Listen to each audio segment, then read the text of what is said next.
हे लोगोस, good morning. Welcome back to my vlog. Welcome back in my Chhotu Motu से दुनिया। छोटू मोटू से व्लॉग में आप सभी का स्वागत है। तो आज का व्लॉग भी स्टार्ट होता है मॉर्निंग वॉक के साथ। आजकल मैं मॉर्निंग में जल्दी उठ जा रही हूँ, मतलब 6 बजे। ये मेरे लिए जल्दी है तो क्योंकि मैं मॉर्निंग पर्सन हूँ नहीं, मेरे को बिल्कुल भी मॉर्निंग में उठना जल्दी पसंद नहीं है। बट अभी थोड़ा सा वॉक वगैरह करना होता है, बच्चों के साथ घूमना होता है, और सबसे मोस्ट इंपॉर्टेंट थिंग, मेरे पास ना काम बहुत ज़्यादा हो जाते हैं और मेरा दिन छोटा पड़ जाता है। तो जिसकी वजह से ना मैं सोचती हूँ मैं जल्दी उठूँगी तो मेरा डे प्रोडक्टिव भी रहेगा और दिन बड़ा भी जाएगा, तो मैं सारे काम टाइम पे कर पाऊँगी।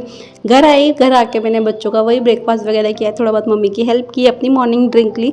उसके बाद अभी 10:30 हो रहे थे और मैं निकल गई थी बाहर, क्योंकि लास्ट व्लॉग में मैंने आपको बताया था ना मेरे कुछ टेस्ट होने हैं। तो मेरा आज अल्ट्रासाउंड होना था, कल गई थी मैं, बट डॉक्टर अवेलेबल नहीं थे, जिसकी वजह से आज इतना ज़्यादा रश हो रहा था और मैं घर से पैदल आई थी वॉक करते हुए, ताकि जो यूरिन का प्रेशर होता है, क्योंकि मैंने ना सुबह से 3 से 4 लीटर पानी पी लिया था और उसको डाइजेस्ट होने में टाइम लगता है। तो मम्मी ने बोला कि वॉक करते हुए चले जाओ, जल्दी डाइजेस्ट हो जाएगा पानी और यूरिन का प्रेशर जल्दी बिल्डअप हो जाएगा, क्योंकि जब भी लोअर एब्डोमेन का अल्ट्रासाउंड होता है तो आपको यूरिन प्रेशर चाहिए होता है।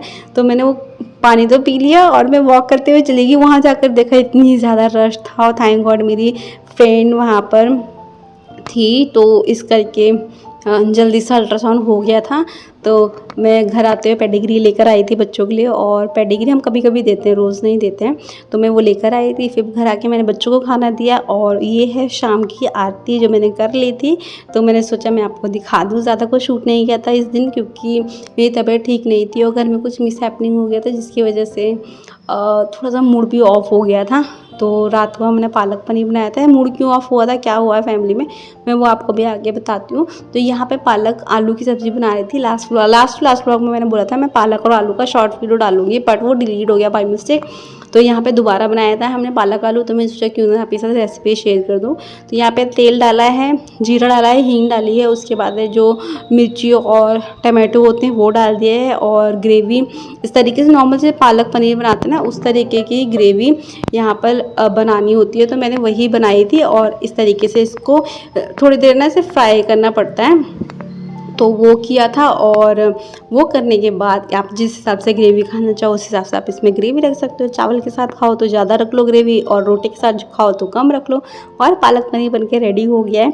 मुझे बहुत पसंद है ये बेसिकली, तो इसलिए मेरे लिए बनाया जाता है घर में, ताकि वो कुछ तो ग्रीन वेजिटेबल खा लूँ। तो ये था लास्ट डे का व्लॉग, और ये है कल का व्लॉग, क्योंकि ये मैंने नेक्स्ट डे भी कंटिन्यू करा था व्लॉग, क्योंकि बहुत सारी चीज़ें मैं शूट नहीं कर पाई थी। व्लॉग बहुत छोटा बन रहा था, 2 से 3 मिनट का व्लॉग में क्या ही दिखाती है आपको। तो मैंने सोचा चलो आज भी इस व्लॉग को कंटिन्यू कर लेते हैं। तो बस यहाँ पर मैं बना रही थी खाना, और यहाँ पे मैंने बनाया था बच्चों के लिए आलू और टमाटर की सब्ज़ी और बॉईल किए हुए चावल। हमारे लिए हमने सुबह टमाटर आलू बना दिए थे, और वो मम्मी ने बनाया था, तो वो कुछ ज़्यादा शूट नहीं किया। बाकी ये खाना बच्चों का मैं ही बनाती हूँ ऑलमोस्ट टाइम, तो इसको मैं शूट कर लेती हूँ, कभी कभी आप लोगों के साथ शेयर कर देती हूँ। तो ये जो सब्ज़ी है, इस तरीके की सब्ज़ी हम देते हैं बच्चों को वीक में 1 या 2 बार। यहाँ पे मैंने जितनी भी आलू थे और टमाटर थे, इसमें कभी कभी वेजिटेबल भी ऐड ऑन कर देते हैं। तो सबको एक साथ कढ़ाई में डाल दिया, उसमें नमक और थोड़ी सी हल्दी डाल दी। नमक ज़्यादा नहीं, बहुत ही कम नमक डालते हैं, ताकि हल्का सा जो टेस्ट है ना वो आए। और उसके अंदर मैंने 2 चम्मच घी डाल दिया था, क्योंकि ऑयल में जब तड़का लगाओ ना तो ऑयल ज़्यादा लगता है, और घी 1 या 2 चम्मच बच्चों को वीक में देना चाहिए, ताकि मतलब उनकी हेल्थ के लिए अच्छा होता है। तो इस तरीके की सब्ज़ी हम हफ्ते में 1 या 2 बार देते हैं इन बच्चों को, ताकि उनकी हेल्थ भी ठीक रहे, उनका वेट भी कंट्रोल हो। यहाँ पे मैंने चावल का पानी भी निकाल दिया था, उसको 5 मिनट के लिए ऐसे रख देंगे ताकि वो अच्छे से पक जाएँ। ये मैंने बनाया था लल्ला के लिए भोग, मतलब लड्डू गोपाल के लिए भोग। हम जब भी हम खाना खाते हैं 3 टाइम तो भोग लगता ही लगता है। बाकी बीच में हम जो भी स्नैक्स वगैरह खाते हैं उस टाइम भी हम लल्ला को भोग लगाते हैं। और ये देखिए सारे बच्चे लाइन से खाना खा रहे हैं। नेक्स्ट डे की क्लिप है। कभी कभी बहुत तमीज़ से खाना खाते हैं, कभी कभी ऐसे उद्दंडी हो जाते हैं ना लोग की, क्या ही बताऊँ मैं आपको। तो अभी तो है कि लाइन से खाना खा रहे थे, मेरे को अच्छा लगा था, मैंने इसलिए आपके साथ शेयर कर दिया। और ये है इवनिंग की क्लिप। यहाँ पे पापा जी आए थे बच्चों के लिए दूध वगैरह लेके, घर का कुछ सामान लेकर। और ये देखिए बच्चे ना ऐसे ही करते हैं, जब भी पापा आते हैं इतने ज़्यादा खुश हो जाते हैं ना, या मैं भी चले जाऊँ घर से, कोई भी अगर 10 मिनट के लिए भी बाहर चला गया ना, इतने ज़्यादा खुश हो जाते हैं जैसे हम महीनों बाद आए, हम पता नहीं कहाँ गए थे, कहाँ से हम अब वापस आ रहे हैं। क्योंकि बहुत एक्साइटेड हो जाते हैं थोड़ी देर के लिए भी बाहर चले जाओ, क्योंकि इनका जो क्लॉक टाइम होता है ना वो हमारे क्लॉक टाइम से बहुत अलग होता है। लाइक हमारे लिए 7 आवर्स होते हैं तो इनका 1 घंटा होता है। तो इनके अकॉर्डिंग ना हम बहुत देर के लिए बाहर चले गए थे, तो ये बहुत ज़्यादा खुश हो जाते हैं। जब भी हम घर वापस आते हैं तो यहाँ पर मैं शाम की आरती कर रही थी, क्योंकि मम्मी अपनी प्रिपरेशन में लगे हुए थे, तो मैंने सोचा मैं ये आरती कर लेती हूँ। तो यहाँ पे मैं तुलसी में दिया देने के लिए गई थी, क्योंकि तुलसी की आरती नहीं करते, मतलब दिया लगाते हैं वहाँ पे। और अब मैं करूँगी घर में जो पूजा होती है वो करूँगी। और यहाँ पर मम्मी ऑलमोस्ट टाइम ना इवनिंग में मम्मी ही करती है आरती वगैरह, तो हम ज्वाइन कर लेते हैं मम्मी को। बट कभी कभी होता है ना मम्मी बिजी होते हैं, फिर मेरे को करना पड़ता है। इस टाइम पे मम्मी अपने लिए खाना बना रहे थे, क्योंकि मम्मी और भाई को आउट ऑफ दिल्ली निकलना था आज।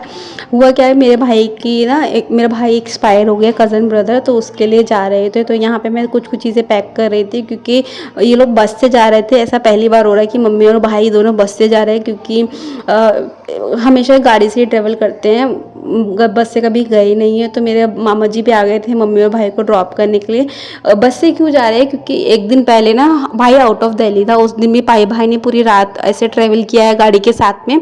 गाड़ी भाई ही चलाता है, क्योंकि भाई को ड्राइविंग आती है इस करके। तो फिर क्या हुआ कि 2 दिन रातों को जगना और फिर गाड़ी ड्राइव करना, तो वो रिस्की हो जाता है। इसलिए हमने बोला कि आप बस से चले जाओ, कोई बात नहीं। हुआ क्या था, मेरे भाई को वो लोग गए थे, मेरी बुआ जी की बेटी, उनका बेटा 19 साल मतलब 19 से 20 साल का था वो। और जो पानी में ऐसे गंगा स्नान के लिए गए थे हरिद्वार, और वहाँ पे ना पता नहीं क्या हुआ, वहाँ पे वो डूबने लग गए। 5-6 लोगों का ग्रुप था, उसमें से 5 लोग पानी में उतरे थे नहाने के लिए, और वहाँ पे मिस हैपनिंग हुई, वो डूबने लग गए। तो गोताखोरों ने 4 को तो सर्वाइव करा लिया था, उसको रेस्क्यू कर लिया था। बट एक जो मेरा कज़न ब्रदर था उनको रेस्क्यू नहीं कर पाए थे, क्योंकि उनकी बॉडी बहुत ज़्यादा डीप पानी में चली गई थी, 20 फुट नीचे चली गई थी पानी में। तो उनको वहाँ से रेस्क्यू किया 2-2.5 घंटे बाद गोताखोरों ने, जिसकी वजह से वो एक्सपायर हो गए थे। तो फिर मम्मी को गाँव जाना पड़ा था। मम्मी और भाई को पापा नहीं गए थे, क्योंकि गर्मी की वजह से पापा की तबीयत ठीक नहीं थी इस करके। और उनकी जो अंतिम यात्रा थी वो गाँव से ही होनी थी, क्योंकि उनका जो गाँव है, मतलब उनका सब कुछ चीज़ें गाँव में थी इस करके। तो बस यही सारी चीज़ें थी जिसकी वजह से मूड थोड़ा सा ऑफ था। तो चलिए मैं मिलती हूँ आपको न्यू व्लॉग में। आज का व्लॉग यहीं एंड करते हैं, और आप अपना ख्याल रखिए, और प्लीज़ अच्छी जगह मत जाइए जहाँ पे थोड़ा सा रिस्क हो।